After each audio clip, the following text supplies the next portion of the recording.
Madame, Monsieur, bonsoir. Merci de suivre votre magazine, le décryptage, ce magazine qui vous est familier.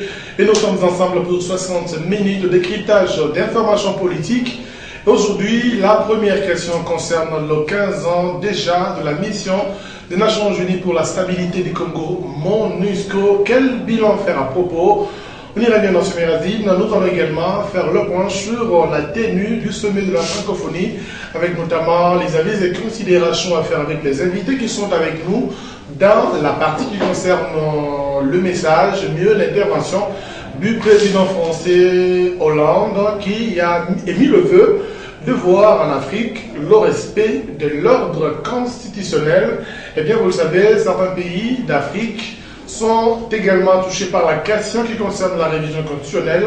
Nous reviendrons particulièrement pour le cas qui concerne la République démocratique du Congo. Et pour vous en parler, nous avons fait appel à deux invités qui sont déjà avec nous sur ce plateau. La majorité, elle est avec nous, avec évidemment les CD représentés par John Jesse Numbi.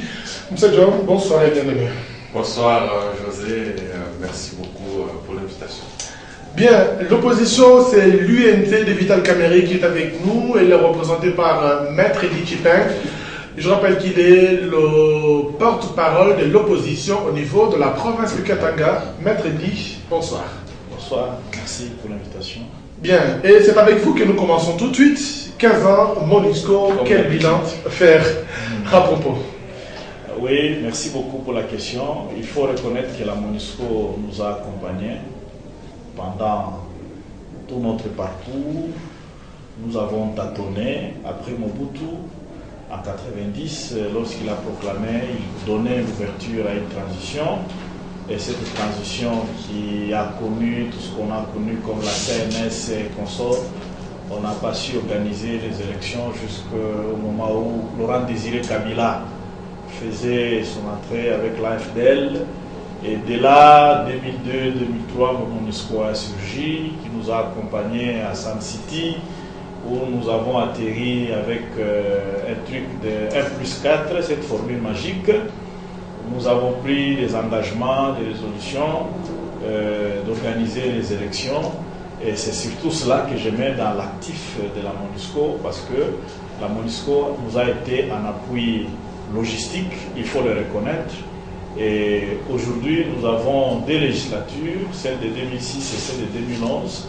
La MONUSCO a été près de nous. Dans le cadre de la sécurité, la MONUSCO, à travers la brigade d'intervention, a essayé de pacifier l'Est, il faut le reconnaître également. Et sur le plan politique, la MONUSCO joue son rôle.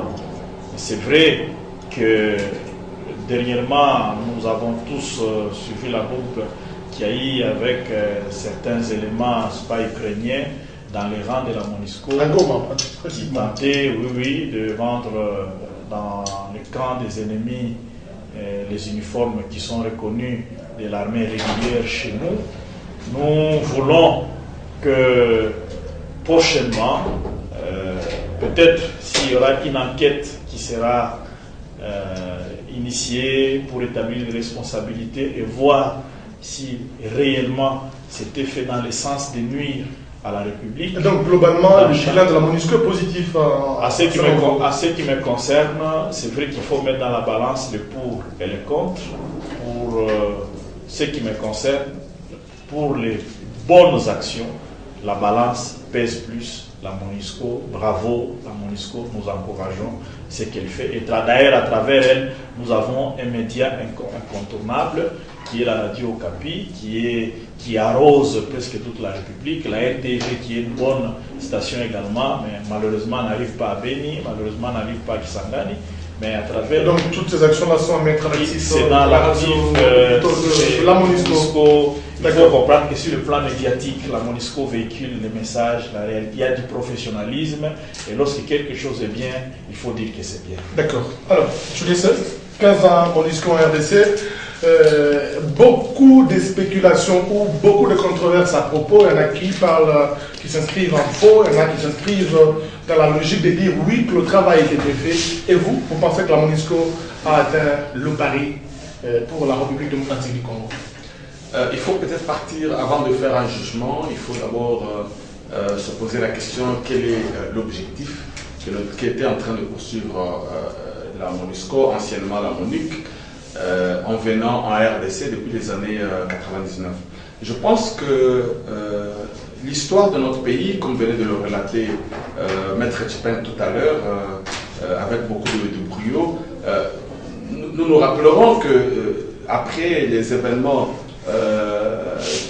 les génocides de Tutsi au Rwanda, il y a eu tout ce qu'il y a eu, il y a cette déferlance des réfugiés chez nous, et il y a cette insécurité qui s'est déplacée du Rwanda vers la RDC, et ces guerres intestines qui ont commencé. Mais il faut noter que lorsque la MONUC est venue, elle avait pour objectif de nous aider à nous départir pratiquement de ces réfugiés Hutus, et aussi de bouter, pratiquement d'arrêter toutes les velléités de guerre à l'Est pour pacifier pratiquement l'Est de la République démocratique du Congo. Aujourd'hui, la MONUSCO, avec ses 20 000, près de 20 000 soldats casques bleus en RDC, est-ce que la MONUSCO a un bilan positif? Moi, je ne veux pas parler en termes de positif ou de négatif, mais moi, je voudrais d'abord faire voir au peuple que nous, le peuple congolais, ce qui nous intéresse, c'est de voir la pacification. Moi, je me pose juste une question. La MONUSCO est venue pour nous aider à bouter hors du territoire toutes ces forces négatives. Lorsque vous voyez la communauté internationale, moi, je voudrais comparer par rapport aux autres pays. Lorsque vous voyez la communauté internationale intervenir en Irak, en Koweït, parce que l'Irak a attaqué la Koweït, vous voyez avec quelle hargne la communauté internationale est en train d'intervenir et comment ils sont en train de traquer l'ennemi, et après ils mettent fin. Mais moi, nonobstant tous les bienfaits notés par mon co-débatteur tout à l'heure, tous les bienfaits de la MONUSCO, moi je me pose la question, à quand cette MONUSCO va finir? Parce que l'on ne peut jamais parler on ne peut jamais parler d'un vrai développement si on continue à avoir une puissance qui pèse sur vous. Vous savez que la MONUSCO, quoi que l'on chante tout le bien qui ont été chantés par eux-mêmes ou par les autres forces de la République, mais il faut aussi noter que c'est quand même une puissance aussi budgétivore. C'est quand même. Il y a voilà, milliards de dollars là. Voilà, c'est beaucoup d'argent qui sont en train de filer comme ça, alors que cet argent pouvait servir à reconstruire l'armée. Et au nom de la stabilité qu'ils sont en train d'assurer et la logistique. Non, mais je suis tout à fait d'accord. Je suis tout à fait d'accord que la MONUSCO nous a assistés dans certaines circonstances, mais cela n'excuse en rien son incapacité à pacifier pratiquement la RDC, parce que le fait de continuer, nous nous posons la question si les 20 000 hommes ne souhaitent pas la pérennisation de cette situation pour continuer à avoir l'emploi. C'est juste une question que nous nous posons en tant que Congolais. Nous sommes tout à fait d'accord qu'il y a des réalisations que la MONUSCO a faites, mais vous devez vous rappeler qu'il y a quelques semaines, à Béni, il continue d'avoir des terrorismes. Et chez nous, nous connaissons... La MONUSCO a déjà une mission offensive. Tout à fait. Chez nous, nous avons un problème, parce qu'on veut gérer la RDC pas comme tous les autres pays du monde. Nous comprenons que la RDC, c'est la RDC. Mais lorsque l'on est en train de s'attaquer aux terroristes en Afghanistan, lorsqu'on s'attaque aux terroristes en Syrie ou ailleurs, d'ailleurs, quand on cherche à s'attaquer à ces gens-là, il n'y a pas beaucoup de réserves comme on le fait chez nous. Nous avons quand même 20 000 hommes. Vous devez vous rappeler que c'est non, c'est que moi je voudrais, je me pose une question, je n'insinue rien, je me pose une question, est-ce que la MONUSCO a vraiment l'intention de partir un jour de ce pays? Ça veut dire si elle n'a pas l'intention de partir, c'est qu'elle est en train de créer certaines... Non, elle ne crée pas des situations, mais moi je sens qu'il n'y a pas une volonté à mettre fin à cette situation. Parce que vous rappellerez que les problèmes que nous connaissons dans ce pays, c'était parti de la guerre, des problèmes de guerre. Alors, si il fallait pacifier l'Est de la République, nous connaissions déjà les puissances qu'il y avait à l'Est. Il y avait les 3 rébellions avec Mbemba, RCD et autres là. On a organisé le 1+4. Je pensais que la MONUSCO devait aller pacifier l'Est. Maintenant, ce n'est pas le cas. Chaque jour, c'est toujours une frontière poreuse. Et la MONUSCO... Ces agents qui ont été arrêtés à Goma, voilà, tout ça, ça nous fait poser des questions. Quand nous allons retrouver plus des milliers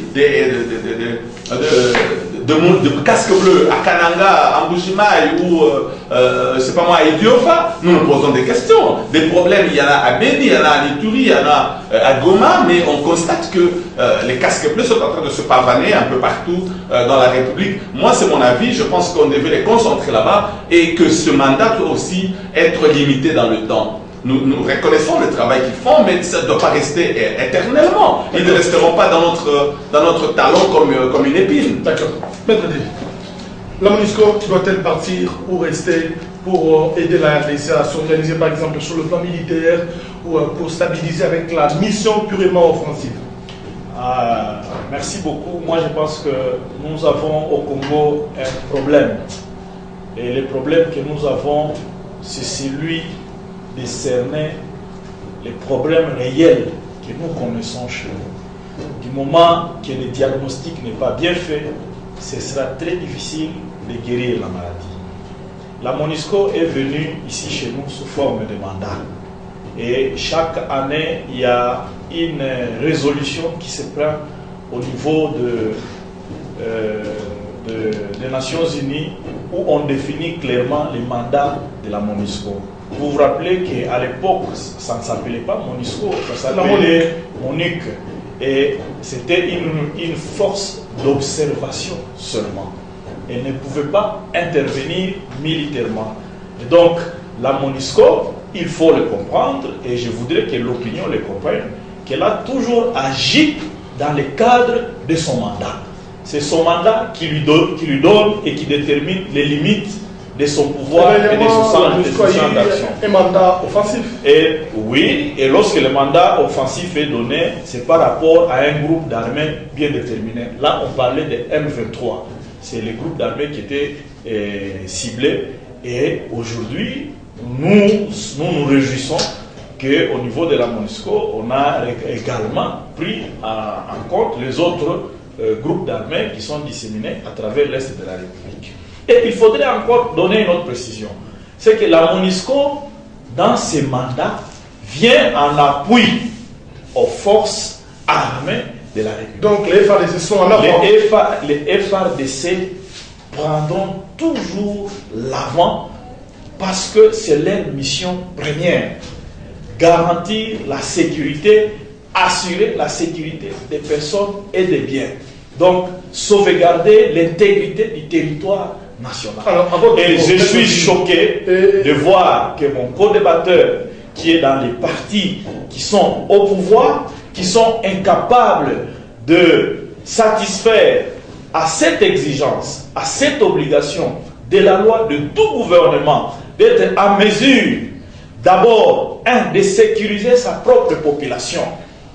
On compte bien le nombre de militaires qui sont dans la MONUSCO. Mais je peux lui mettre au défi de me dire combien de militaires nous avons dans les FARDC. Il m'a parlé de 20 000 hommes ici à la MONUSCO. Combien d'hommes d'uniforme nous avons chez nous au FARDC? Quels sont les majeurs qu'il faut relever par rapport à ces questions de sécurité, par exemple? C'est la question du départ de la MONUSCO est imminente. Monsieur le journaliste, c'est la défaillance du gouvernement. Rappelez-vous, lorsque le pays, nous sommes allés en Sun City avec les 1+4, il y avait des recommandations dont il fallait moderniser l'armée, créer une armée républicaine, créer une armée qui était à mesure de défendre l'intégrité territoriale. C'était la mission qui devait être confiée à celui qui prendrait la première législature. Et heureusement pour nos amis, c'est Joseph Kabila qui a été publicité en 2006 comme étant gagnant des élections. Et dans les résolutions de Sun City, c'était une obligation pour la première législature.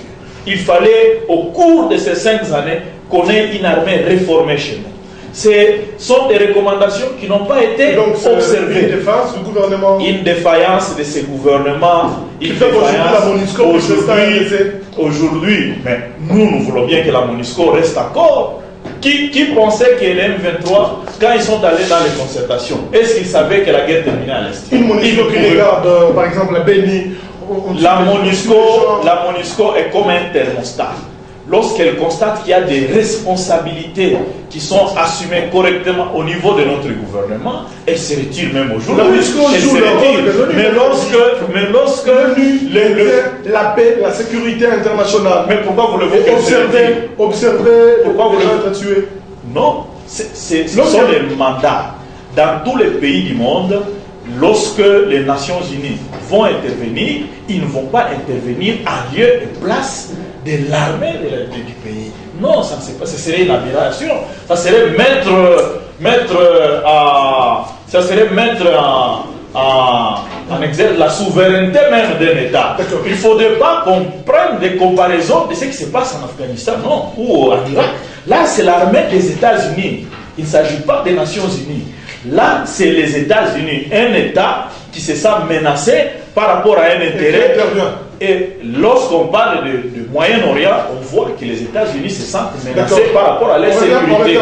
Et lorsque le Moyen-Orient maintient à cause des désordres le terrorisme, les Américains ne peuvent qu'intervenir militairement. Ils le font. Mais au Congo, c'est un cas différent. Ça, ce sont les Nations Unies et les résolutions se prennent au niveau des Nations Unies. Vous pensez que la MONUSCO peut encore rester? La MONUSCO ne pourra que rester aussi longtemps que le gouvernement sera incapable et irresponsable de nous sécuriser. Nous-mêmes ici au Katanga, nous sommes dans les sécurités. Combien de fois nous avons eu des incursions dans la ville sans que l'armée soit rapidement. La MONUSCO peut continuer jusqu'à ce que la RDC puisse avoir une armée républicaine, une armée capable de sécuriser le pays. Je pense que le débat n'est pas pour moi de dire est-ce que la MONUSCO doit partir ou ne doit pas partir. Ce qui est vrai que la MONUSCO partira un jour, nous nous posons la question quand. Parler de la MONUSCO, je vois mon co-débatteur est en train de parler, il souffle le chaud et le froid et je comprends, c'est tout simplement la technique de nos amis et c'est là qu'ils se retrouvent eux-mêmes pris dans leur propre piège. Notre ami venait de relever un élément tout à l'heure, il dit le gouvernement en 2006, oubliant que son chef du parti faisait partie de ceux qui avaient déclaré Kabila Kabange comme président de la République. Donc il ne faudra pas se soustraire parce qu'aujourd'hui on se retrouve dans l'opposition. Nous ne devons pas avoir une marque. Est-ce que Kabila a été en mesure de réformer l'armée? Vous savez, lorsqu'on parle, nous sommes des mon président n'a pas été au gouvernement. Lorsqu'on parle d'État, il y a des hommes d'État, il y a des institutions qui font partie du gouvernement, plutôt des gouvernants. Il ne faudrait pas se soustraire, c'est de l'irresponsabilité politique. M. Kamere était le président de l'Assemblée nationale et il était aussi le secrétaire général du PPRD, le parti au pouvoir. Donc nous n'allons pas rentrer sur ce débat-là. Ce que je voulais simplement constater, c'est que effectivement, s'il y a eu échec, c'est que M. Kamere, ensemble avec les autres, ont échoué. Et moi, je ne pense pas qu'il y ait eu échec.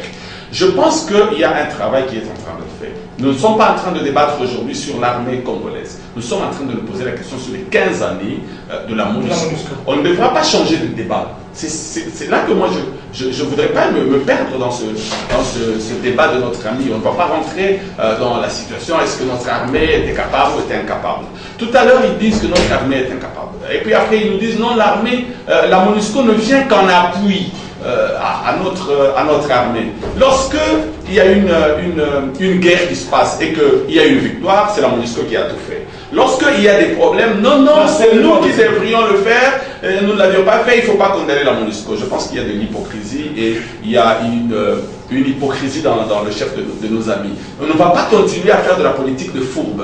Nous devons être devant nos propres responsabilités. Nous n'avons jamais dit que nous n'avions pas besoin de la communauté internationale pour nous aider dans certaines circonstances. Et moi, je pense que nous pouvons nous faire aider, mais l'aide ne doit pas être pérenne, ça ne doit pas rester permanent. Si nous voulons réellement croire en un Congo émergent, nous devons arriver à un moment à nous départir de ces puissances extérieures qui sont encore chez nous comme des pesanteurs. Parce que moi je les considère comme des pesanteurs, tout à fait, des pesanteurs sur tous les plans. Voyez-vous, quand vous devez vous organiser dans votre pays, vous n'avez même pas l'intimité dans vos relations parce qu'il y a toujours toujours une MONUSCO qui fourre son nez un peu partout. Donc moi je pense qu'il est très important que nous puissions arriver un jour à vivre cette vraie indépendance et souveraineté de la RDC. Est-ce que la MONUSCO peut rester? La MONUSCO est là. La MONUSCO est là. Et je vous dis d'ailleurs, nous, si ça ne dépendait que de nous, de la RDC, nous pouvions déjà la faire partir. Mais parce qu'il y a des intérêts, voilà, il y a des intérêts. Qui estiment que la MONUSCO, elle arrive à la fin de ce mandat, ils vont partir. Oui, mais ça c'est un avis. Moi aussi, je suis d'avis que la MONUSCO devrait partir. Parce que moi, mon problème, c'est qu'on doit d'abord reformer. Il nous a parlé tout à l'heure des lois, des résolutions de la communauté internationale. Les résolutions doivent être effectivement dans le sens de résoudre le problème en entièreté et totalement, en intégralité. Il ne faudrait pas que l'on ait des résolutions qui résolvent des problèmes à moitié. Lorsqu'on parle de M23, mais l'on connaît très bien tout ce qui s'est passé autour. On décide de chasser le M23 et on garde les autres. On est en train d'entretenir certains flous. Moi, je pense qu'il y a un manque de volonté de mettre fin à cette situation. Je veux que le gouvernement se prenne en charge, que le gouvernement continue à reformer l'armée, mais que le gouvernement puisse aussi assumer, effectivement, ce sont ses responsabilités, comme l'a dit Maître Tchipeng, ce sont ses responsabilités d'assumer la sécurité et l'intégrité de défendre l'intégrité de la République. Et ça, nous pensons et nous le demandons, nous souhaitons que cela soit ainsi. Mais que la MONUSCO soit là pour nous aider, la communauté internationale soit là pour nous aider, d'accord, mais pas d'une manière pérenne. Moi, je pense qu'on doit recadrer, parce qu'à un moment, on a l'impression qu'on a deux gouvernements dans la République démocratique. Quel gouvernement? Le gouvernement de la MONUSCO et le gouvernement des Coptes. Oui, tout à fait. Un mot rapidement avant qu'on passe à la deuxième question. Bon, je voudrais seulement que vous qui êtes le modérateur, que vous puissiez essayer un peu de gérer les débats, parce que personnellement, je ne suis pas très vous êtes sécurisé maintenant. Très content des termes que a utilisé Carlos qui a parlé de politique de fourbe. Bon, en fait, ce n'est pas très élégant. Non, je m'excuse là, parce que quand on fait une politique, je m'excuse. Les termes ne sont pas bien placés. C'est pas pour non, on les respecte. En tout cas, l'un de moi le mépris, je le respecte bien et je respecte tous les éminents. D'accord, oui, parce que je parle pas des hommes, mais je parle de la politique. Vous avez tenté de parler de l'histoire. Je parle du système, je ne parle pas des hommes. Moi, je pense que c'est à ce moment-là que vous avez profité pour balancer n'importe quoi, mais ce n'est pas bien. Pourquoi? Parce que l'histoire est têtue et vous reconnaîtrez tous les mérites que le président Kamere a eu à faire au niveau de l'hémicycle et son hémicycle à lui de Kamere. Il n'a eu que 2 ans ou 2 ans et demi. Vous avez vu comment ça rayonnait à travers toute l'Afrique et vous ne serez pas les premiers à les nier parce que même nos amis ouest-africains suivaient les modèles d'un parlement chez nous, Vital Kamere. Alors, tout ce que je veux dire, à ce qui concerne la MONUSCO partira du Congo lorsqu'on aura un gouvernement responsable. Les problèmes, c'est tout, c'est celui-là, c'est ça le problème. On a parlé de l'opération Likofi à Kinshasa. Le problème, ce n'est pas à cause de policiers, ce n'est pas un problème de policiers, c'est un problème de gouvernement. Lorsqu'on parle qu'il n'y a pas de mauvaises troupes, il y a de mauvais chefs. C'est un langage, c'est simple, on le comprend, ça traduit beaucoup de choses. Le gouvernement est incapable. Le gouvernement n'arrive pas à atteindre le niveau des attentes attendues par la population. Mais c'est clair, ça se voit clairement. Et donc, même si M. Jesse était membre du gouvernement, moi je pense au bout de 10 ans ou de 15 ans de gestion du pays, à un moment donné, on fait du recul, on a l'honnêteté scientifique, on reconnaît que ça n'a pas été bon et on dit, voilà, ceux qui viendront feront mieux que nous. C'est la moindre chose. Donc la MONUSCO, elle sera là aussi longtemps que nos populations seront dans l'insécurité, la MONUSCO sera là. D'accord. Alors, deuxième question. M. Meazi nous parle de la francophonie. Vous le savez, le président François Hollande a émis le vœu de voir justement l'ordre constitutionnel être respecté en Afrique. Évidemment, dans des pays qui sont touchés par les questions de la révision constitutionnelle, la RDC est également parmi ce pays. Alors, je disais, de quelle manière vous, en tant que majorité, vous analysez cette intervention du président François Hollande qui parle du respect de l'ordre constitutionnel? Je vais le prendre à 2 volets. Le premier volet, c'est qu'il rappelle ce qui est. les constitutions africaines existent et elles sont respectées. Chaque pays a sa réalité. La RDC, jusqu'à ce jour, est en train de construire une démocratie exemplaire où nous sommes en train de respecter et les échéances, nous sommes en train de respecter le système que nous avons engagé depuis 2006. Mais il faut peut-être relever un élément. Le deuxième point que moi je relève de ce discours, c'est que M. Hollande, il ne fait pas un partage, il ne discute pas avec ses frères, il fait une mise en garde. Moi, c'est ce qui m'étonne. Il n'a pas de leçon à donner. Ça, c'est une étape qui est déjà dépassée de la France-Afrique, déjà dépassée. Je pense que chaque président ou chaque pays a ses problèmes sur lesquels les autres peuvent aussi discuter et parler. La France n'en manque pas du tout. Alors, je ne vois pas en quelle qualité il aurait une telle aisance à se permettre. Puisqu'il prend le cas de Compaoré, qui l'a conseillé, il n'a pas compris. Non, mais donner un conseil, c'est pas mauvais. Mais mettre en garde, c'est un peu aberrant. Moi, je suis désolé, mais ça n'a pas été un bon temps. Je suis tout à fait d'accord qu'il peut donner un conseil, il peut donner un avis, il peut donner son opinion. Il pense que c'est comme cela. Et nous le pensons aussi, que tous les pays d'Afrique devraient, tous les présidents et tous les systèmes africains devraient respecter leur constitution. C'est ce qui permet la pérennisation de la démocratie. Mais ça, pas des mises en garde.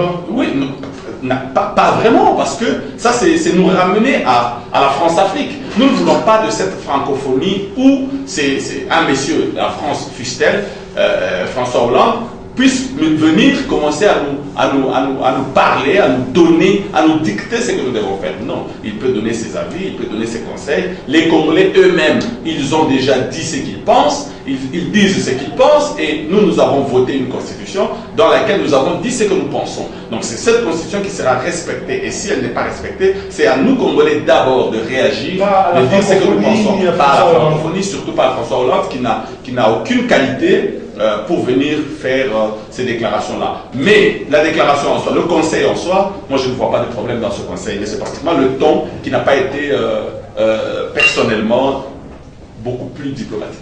D'accord. Alors, M. Maître Di, vous avez suivi François Hollande, rappel à l'ordre constitutionnel, une mise en garde qui n'enchante pas certains acteurs politiques, particulièrement. Je voudrais bien parler avec un exemple banal.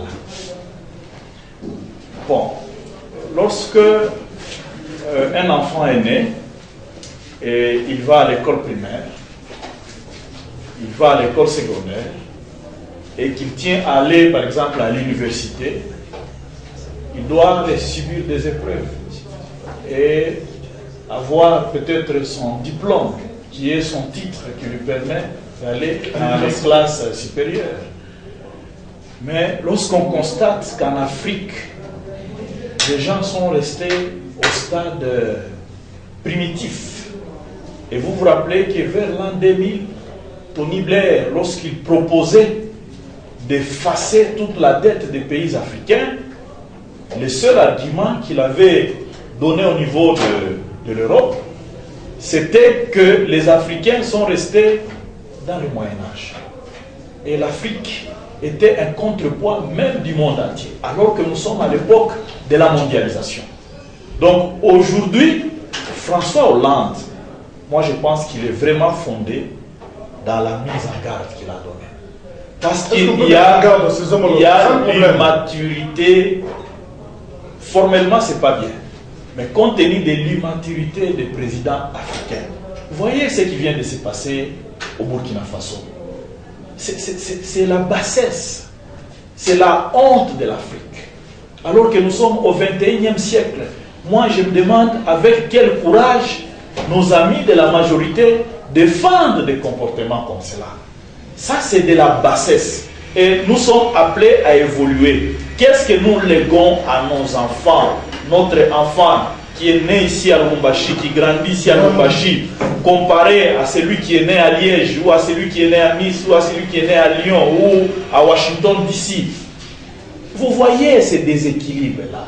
Nous sommes arrivés au point où nous ignorons même nos propres droits. Malheureusement. Et lorsque un président français constata cela, regardez la médiocrité, regardez la pauvreté, voyez comment les gens vivent. Nous sommes assis au Congo sur une manne. Ne pouvait-il pas que Dieu nous a donnée de faire ce constat que de mettre en garde? Mais non, mais non. Ça l'inquiétude de M. Ça fait quand même un demi-siècle que nos amis européens, il a parlé de la France-Afrique. La France-Afrique, ça fait combien de temps? C'est depuis la veille des indépendances en Afrique. Hein, ces gens ont été aux côtés de nous pour nous accompagner. Mais chez nous, en Afrique, il n'y a pas cette maturité. On ne dira pas qu'il n'y a que l'Afrique. La France-Afrique, de mauvais souvenirs, maître dit. Non. Il faudrait qu'on comprenne que c'est nous, les Africains, qui avons un problème. Les Européens n'ont pas colonisé que l'Afrique. Ils ont colonisé l'Afrique, ils ont colonisé l'Amérique, ils ont colonisé l'Asie. Mais les autres peuples se sont confirmés à travers la maturité qu'ils ont manifestée de se prendre en charge. Mais lorsqu'on nous laisse, nous, par rapport au fait de gérer seulement le pouvoir politique, tous les présidents, vous voyez sur la liste, il n'y en a pas un seul, ils sont au nombre de combien? Ils sont sur la liste et tous, dans chacun de ces pays, chacun essaie de changer sa constitution. Chacun échafaude un plan comment il va modifier la constitution, comment il va s'éterniser au pouvoir. Ça, c'est le problème des Africains. C'est la bassesse des Africains. On que la question n'est même pas à l'ordre du jour, alors que vous continuez à vous acharner. Comment l'Assemblée n'en fait presque plus qu'à. Mais c'est parce que, effectivement, l'opposition joue réellement son rôle. Notre rôle, c'est de voir un danger qui guette la République par rapport à la gestion de ceux qui sont au pouvoir et de les dénoncer avant l'heure. Voilà c'est le rôle que nous jouons. Et c'est un rôle que nous jouons bien au Congo, ce qui fait qu'aujourd'hui les amis de la majorité savent que les passages, les forcing à passage au niveau du Parlement, c'est fini, cela a échoué. Ils ont compris. Ils ont échoué, ils ne tenteront même plus avec ce qui s'est passé au Burkina Faso. C'est la goutte. Est-ce pour autant que le président Kamere a dit que le cas Compaoré doit servir d'exemple aux amis de la majorité? Oui, c'est tout à fait normal. Nous devons tirer des leçons de ces peuples. Ce sont des Africains. Les Burkinabés ont pensé que c'était un peuple qu'on pouvait facilement manipuler. Mais aujourd'hui, ils ont prouvé que ce que nos autres amis européens appellent printemps, le printemps qui était un printemps arabe, un printemps syrien, un printemps burkinabé, demain ce sera un printemps congolais. C'est pas un bon exemple. Alors M. John, votre avis par rapport à votre collimateur, mais également son président de parti, nous avons cité le président Vital Kamerhe, qui justement dit que l'exemple du Burkina Faso doit faire réfléchir les autorités congolaises. D'abord, nous devons, mon frère venait de dire tout à l'heure que j'étais en train d'affirmer certaines choses ou que j'avais utilisé certains mots.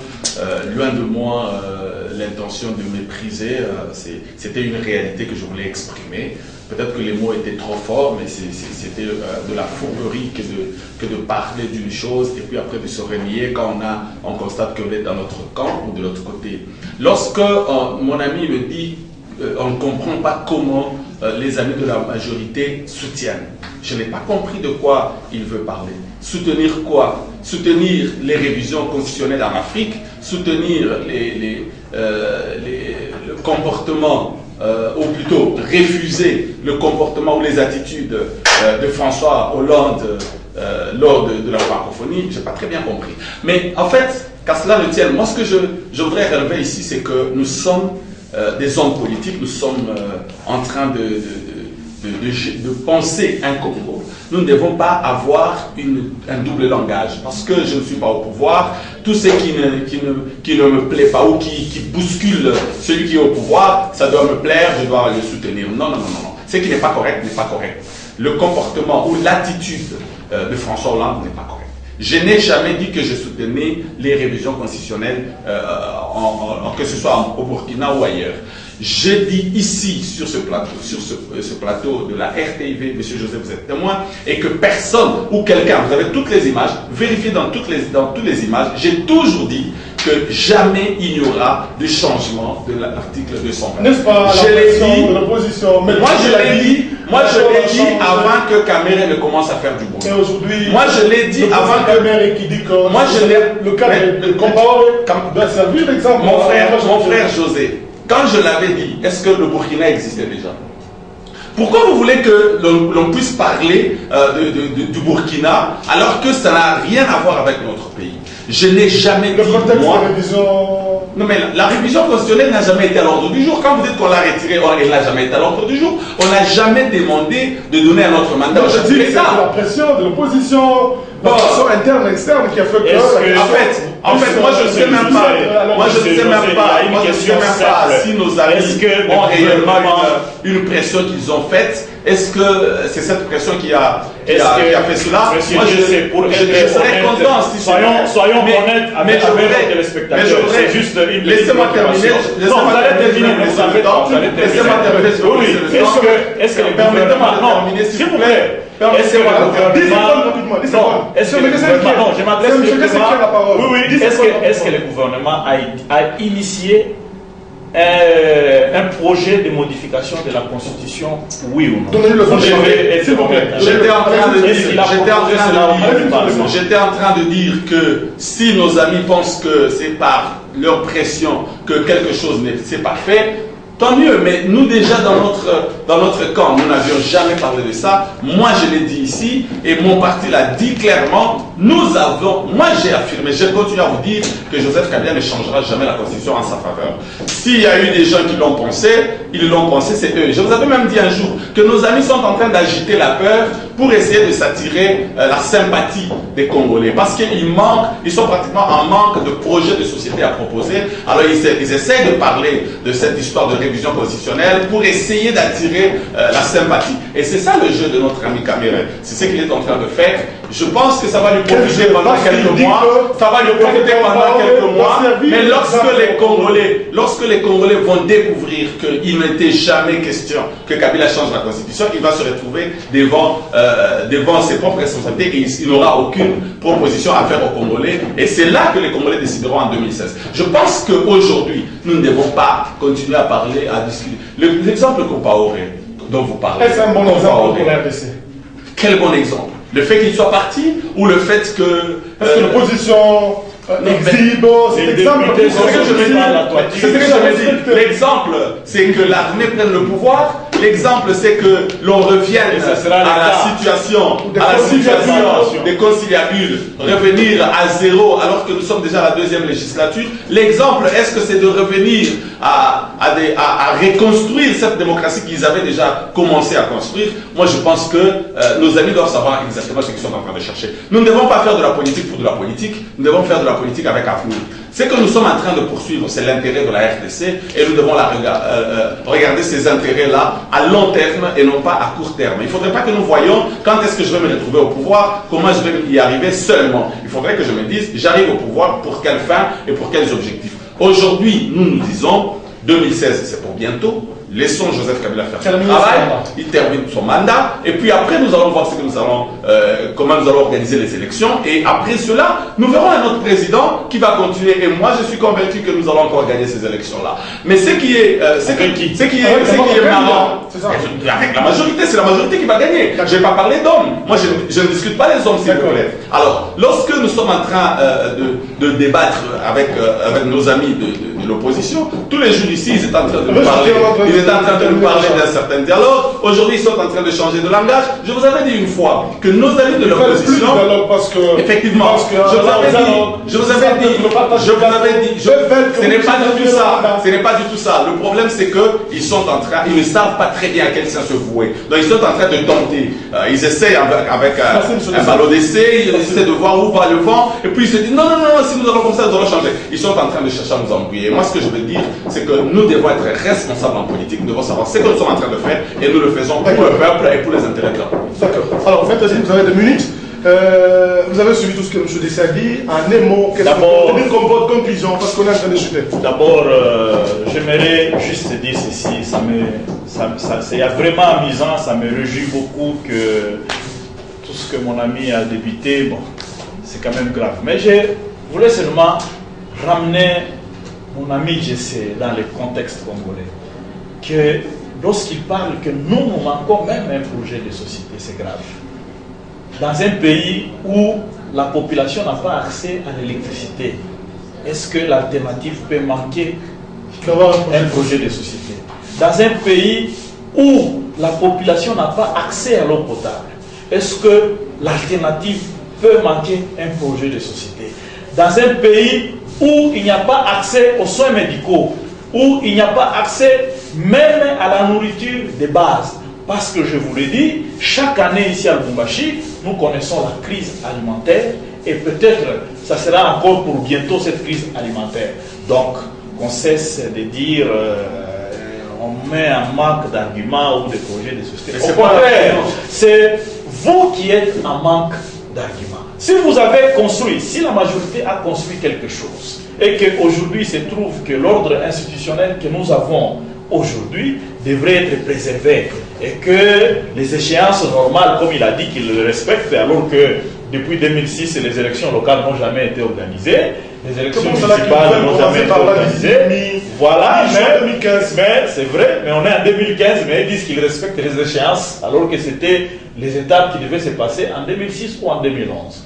C'est quand même regrettable parce qu'il a dit en direct et la population est en train de suivre. Et au-delà de ça, ils ont dit que l'ordre doit être respecté et doit être préservé. Mais s'ils ont à préserver l'ordre qu'ils ont eux-mêmes construit, c'est simple, ils n'ont qu'à partir.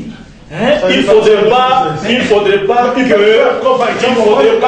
parce que c'est qui m'étonne. Là, il sait toujours au pouvoir. Ce qui m'étonne, c'est quoi? Non, qu'ils gagnent les élections honnêtement. Ils les gagneront. Pas comme ils l'ont gagné, pas comme c'était en 2011, mon frère. Nous connaissons quand même, en ce qui concerne la députation provinciale, combien de gens ont fait le record ici.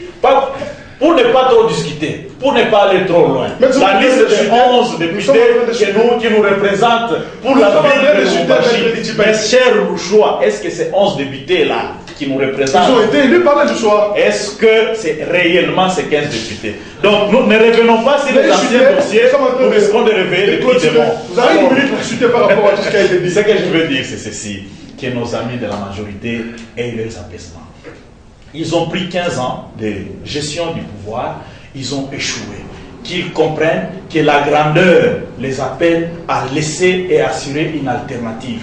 Et cette alternative peut continuer ce qu'eux ont laissé. Et nous, avec Vital Kamerhe, nous disons, en 2016, le 19 à minuit, tout doit s'arrêter. Ça, c'est un discours officiel de l'opposition. Et si, ce qu'il a dit en 2011, non, ce n'est pas un discours habituel, le peuple est en train de suivre. Et le peuple de 2011, le peuple de 2006, le peuple de 2006, ça ne sera pas le peuple de 2016. Donc, ce peuple de 2016 là, à qui je suis en train de m'adresser aujourd'hui, c'est un peuple qui se prendra en charge. Le 19 décembre, les calculs ont été faits. Le 19 décembre à minuit, la relève, le peuple congolais lui-même prendra son destin. Mais il faut pas le destin lorsque les élections seront passées. Alors, ça, nous savons, c'est tout simplement, c'est ce que je venais de dire tout à l'heure. Nos amis n'ont pas d'argument, ils n'ont pas de projet de société. Le projet de société, c'est pas d'aller dire au peuple, vous n'avez pas de courant, je vous donnerai de courant. Vous n'avez pas de l'eau, je vous donnerai de l'eau. C'est là que nous disons, en RDC, il y a très peu de politique. Pour ne pas dire vraiment, ils sont très rares, parce que j'en fais quand même partie, je ne veux pas dire qu'il n'y en a pas. Il y a très peu de politiques.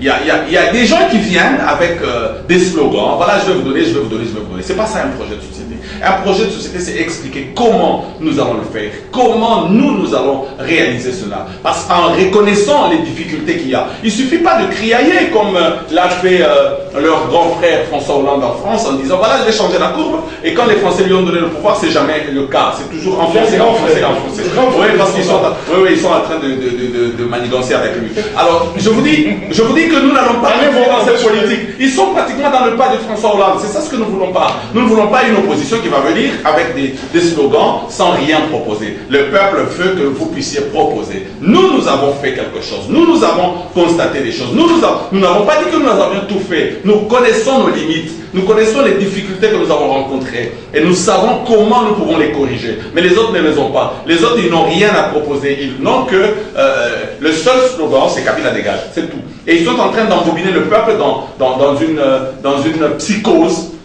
de peur pour essayer de montrer au peuple qu'il n'y a pas d'autre solution que d'échanger. Non, pas du tout. Le problème, le peuple, c'est un rejoint même par certains qui étaient de votre côté, qui sont aujourd'hui à l'opposition. Attention avec ce que vous êtes en train de dire. Attention avec ce que vous êtes en train de dire, parce qu'il y a des gens qui sont des opportunistes. Et moi, je vous dis que dans ce pays, il y a très peu de politique. Il y a beaucoup d'opportunistes qui sont en train de faire des petits calculs. Ils se disent, bon voilà, comme il y aura ça, il y aura peut-être ça, peut-être ça, peut-être ça. Mais nous avons toujours su ce qu'ils ont toujours été. Nous le savons très bien. Alors, nous, chez nous, il n'y a pas de problème. S'il y a des gens qui sont partis, ils ont rejoint l'opposition, ça ne nous fait pas très mal. Nous avons toujours reconnu même le travail réalisé. Il vient seulement, il a prononce-toi, ce que tu fais là, c'est un semblant. Nous avons toujours reconnu. Seulement aux téléspectateurs que tu es avec nous. Monsieur José, nous avons toujours reconnu le travail que M. Kamere a fait. Et quand il est parti de chez nous, il pensait que tout allait s'arrêter. Ça ne s'est pas arrêté. Ça ne s'est pas arrêté. Nous continuons à travailler et nous travaillons même mieux que quand il était là. Aujourd'hui, on est en train de lire le 19. Moi, je ne voudrais pas que l'on commence à prêcher l'Apocalypse. Il n'y aura jamais d'Apocalypse. Vous lui avez donné le 19, il y aura un nouveau président, il y aura un président de la République, nous allons continuer. Moi, je vous dis, il n'y aura jamais de fin en RDC. Je suis positif, j'aime mon pays et je sais qu'avec Dieu, nous vaincrons. Merci. Alors, Madame et Monsieur ce magazine se referme. Merci à Maître Eddie Chipeng. Je rappelle que vous êtes porte-parole de l'opposition dans la province du Katanga et numéro 1 de l'UNT en province. Merci d'avoir accepté notre invitation. Merci. Merci également à M. Jesse. Vous êtes secrétaire exécutif provincial de l'ECT chargé de la jeunesse. Merci d'avoir accepté notre invitation. Merci beaucoup. Merci à Maître Chipeng pour les débats. Bien, ce magazine se referme. Merci à Tonton Mungenge Moussabou, notre réalisateur, supervision Jean-Willy Kailou. Votre magazine de décryptage d'informations politiques revient dimanche. La rediffusion ce lundi à 14h. Bonsoir chez vous.